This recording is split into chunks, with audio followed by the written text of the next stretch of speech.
So in this video, we're talking about the Focusrite Scarlet 2i2. It's one of the most popular audio interfaces in the world. I'm going to take you through its features, what all the buttons on the front panel do, what a preamp is and why you need a good one, and a few more bits as well, so stay tuned.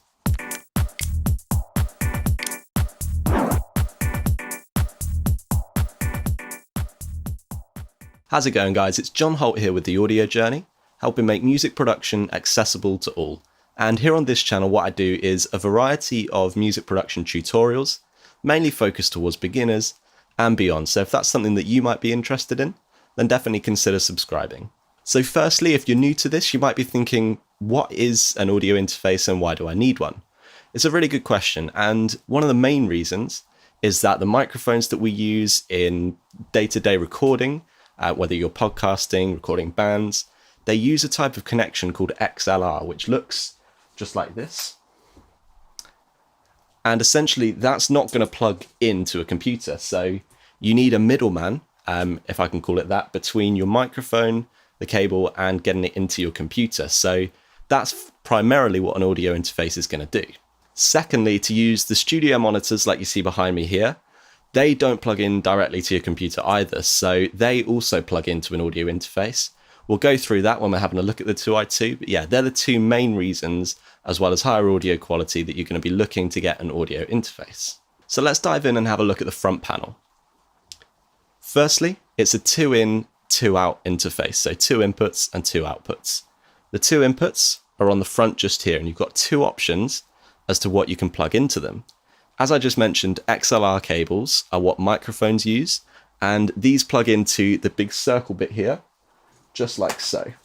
So if I grab an XLR, pop that in there, that would be then recording that microphone through the audio interface into some software like Logic, Pro Tools, whatever you might be using. The second option is a jack cable, so a 1/4-inch jack or TRS cable, whatever you want to call it. Basically a guitar cable that looks just like this. They also plug right into the center of this input, just like so. And that's typically used for either plugging in guitars, bass guitars, or something like a synthesizer.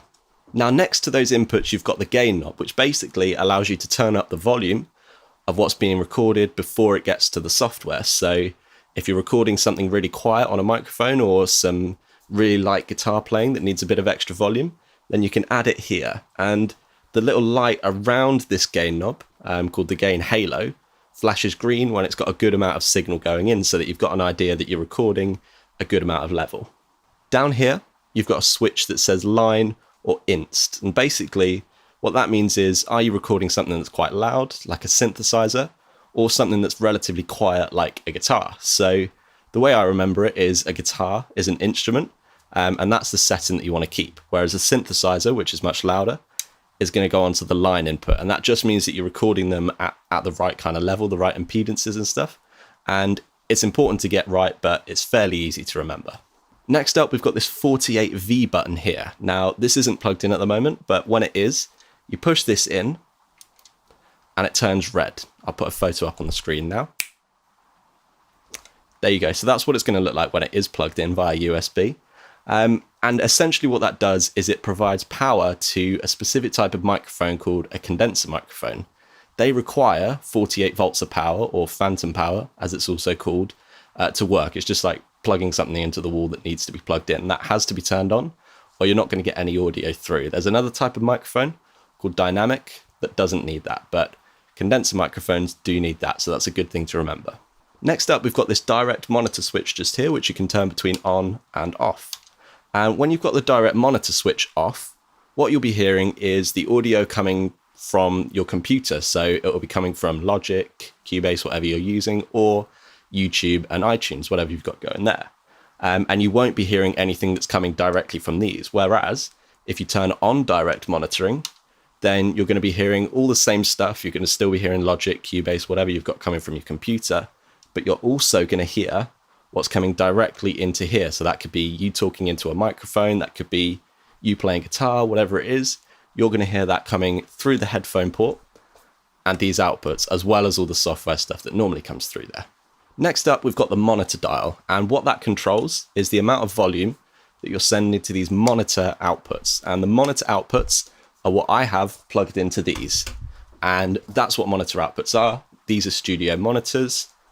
That volume dial controls how loud they are, so that you don't have to go around the back of those and turn them up and down, which would be a pain to keep them even and whatnot.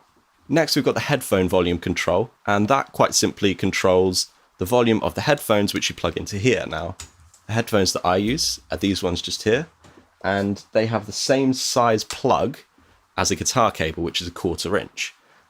So if you do have headphones that don't have that big a jack, you can get an adapter. I'll pop a link down in the description below of an Amazon link where you can pick them up for a couple of quid. That means that your headphones can plug into there.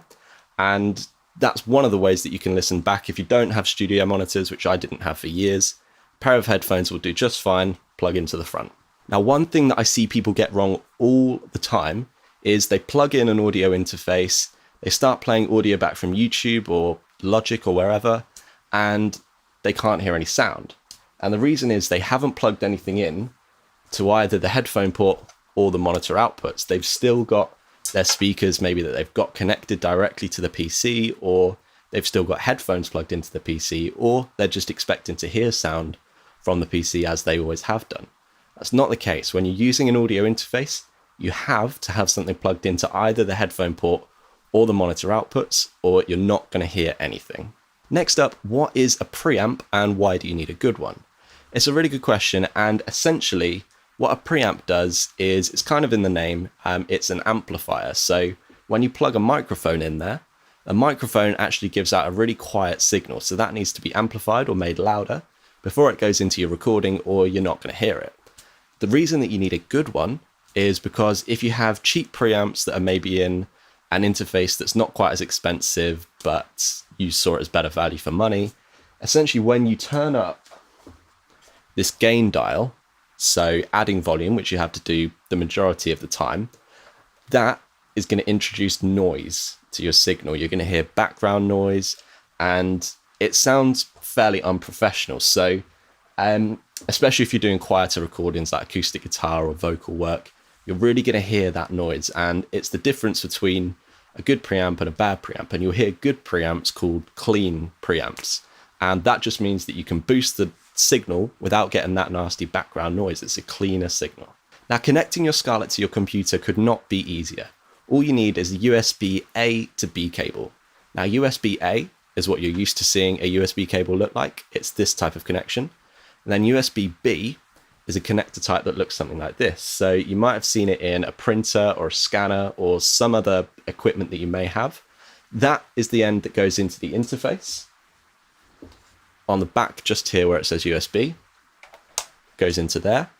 And then standard USB port in your computer, you're going to plug that straight in and you're good to go. Now, if you're using a Mac, the Scarlet 2i2 is plug and play. So once you've plugged it in via USB, as I just showed you, you're good to go. You can then select it in your software and start using it. If you're using Windows, then you do need to install a driver, an ASIO or ASIO driver, which you may have heard of from other applications. And then you'll be good to go. It's a really quick and simple process. I'll put a link down in the description below of where you can find those Windows USB drivers, the latest ones from Focusrite. Now, my last point on the USB connection side of things would be use the cable that comes with the Focusrite. If you try and use a longer one, you're going to run into problems of sort of disconnections. That's not something you want to be doing. If you do need longer cables, if you need it to reach further, get the XLR cable to go longer because they can withstand longer stretches, whereas USB cables just can't. And the other thing is try not to use a USB hub if you can help it. And if you do have to use one, make sure it's a powered USB hub, because then the Scarlet is still going to get the power that it needs and you're not going to be susceptible to dropouts and things like that. Now, you may or may not be aware that the first generation Scarlet interfaces had a little bit of an issue that was documented fairly heavily online. And that was an issue that the line inputs were clipping with some people recording guitar and bass into it. And what I mean by clipping is the input level getting too high and it distorting, which in a digital system like this just really doesn't sound nice. And this is an issue that was corrected in the second generation of Scarlet interfaces. The Scarlet 2i4, the next one up, has a pad on the input, which basically is a button like the 48V one that you can press that's next to the input, and it reduces the level by 20 dB. So if you were having that clipping issue, you could stick that on and you wouldn't be clipping anymore. That reduces the input level by 20 dB and you're good. On the 2i2, you didn't have that option, so some people were having trouble. You'll see about it online, but I can assure you that is rectified in the second generation. I've never had an issue with clipping, and I've never heard of anyone having issues clipping their guitar inputs with the second generation Scarlet. So if you do use guitars and you know you've got particularly hot pickups, then I would say definitely go for either the 2i4 if you want to get a first gen, or just go for the second gen. It's a much safer bet. And finally, one of the most common issues that especially Windows users come up against with the Scarlet interfaces is like crackly and glitchy audio when they're using it with something like Logic or Pro Tools, Cubase, whatever you're using. And there are a few things that you can do to try and combat that. I'll go through them really quickly right now. And the first one is you go into your audio settings and you raise the buffer size. I'll link up to a video on the card now as to why that's important.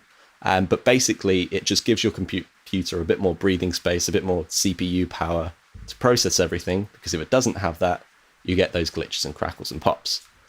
If you're on a Windows machine, it could be a little bit deeper than that. It could be that you need to optimize a few settings in your Windows machine just to make sure that that real-time audio is running smoothly. So I'll also link up a video in the description below of a video that Focusrite have done to show you how to go through and do that. It's really quick and simple. I'd highly recommend it. And that is the way out of some really sticky situations with that kind of stuff. So guys, there's going to be a link down in the description below that you can use to go through and buy a Scarlet 2i2 if you want to. I'll disclose now that it's an affiliate link, so if you do click and buy it, I get a small commission. It makes no difference to the price to you, but I just want to be completely upfront about that. And if you do want to support the channel in that way, then I really do appreciate it, but by no means you don't have to. I'm also going to put a load of links down to videos from Focusrite that are really useful in terms of getting up and running with the 2i2 and the other Scarlet interfaces, where you can find the drivers, where you can find getting started videos to completely get up and running with it. So if you do have any more questions at all, then drop them down in the description below this box, and I'll be happy to go through and answer them for you. I've been John Holt with The Audio Journey. I really hope to see you guys again soon. Take care.